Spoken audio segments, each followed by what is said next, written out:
Ethan had been driving for hours, the deep hum of his car the only sound in the still night. The highway stretched out ahead of him, empty and endless. His headlights cut through the darkness, but it was like the night was swallowing everything. The road was familiar, but the isolation felt wrong. His phone had no signal, and the radio was nothing but static. Around midnight, he saw her, standing in the middle of the road. A woman. Pale, her hair a tangled mess of black, her face obscured by the shadow of her hood. He slammed on the brakes, his tires screeching on the asphalt. The woman didn't move. She didn't even blink. "Hey, are you okay?" Ethan called out through the cracked window, his voice trembling.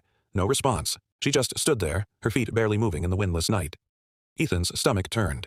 He was about to drive around her, but something stopped him. Something in her stillness. Something wrong. He checked his rearview mirror. Nothing. His breath caught. Then, in the reflection, there she was, not standing behind his car, sitting in the back seat, her face inches from his. Her eyes, wide and empty, locked onto his through the mirror. He twisted around, heart slamming against his ribs, but the back seat was empty. Shaking, he glanced again at the road. The woman was gone. But now there was an unsettling feeling in the air. The hairs on his neck stood up. He started driving again, faster this time, as if trying to outrun the fear gnawing at his thoughts. But the further he went, the worse it got. The shadows in the trees seemed to shift and twitch, like something watching him. His headlights flickered, then dimmed, casting long, eerie shadows across the road. Suddenly, from the corner of his eye, movement. Ethan jerked the wheel, but there was no one there. His breath quickened, a cold sweat soaking through his shirt. He couldn't shake the feeling that someone was in the car with him, watching. He glanced to the passenger seat, where a shape was beginning to take form. The woman. Her face was even more horrifying up close. Eyes wide, dark as the night, her skin pale, her mouth open in a silent scream that never reached her lips. Ethan froze. Her cold, dead fingers brushed his cheek, sending a shock of ice through his entire body. The car jerked as if someone had gripped the wheel from the other side. He yanked it back, his pulse pounding in his ears.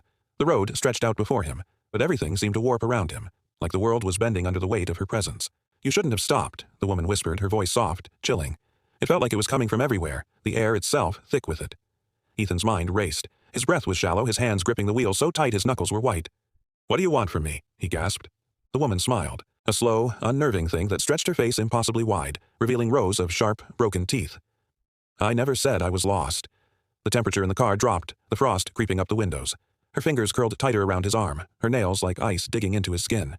Ethan screamed, slamming the pedal to the floor, but the woman's grip tightened, her breath hot and damp against his ear.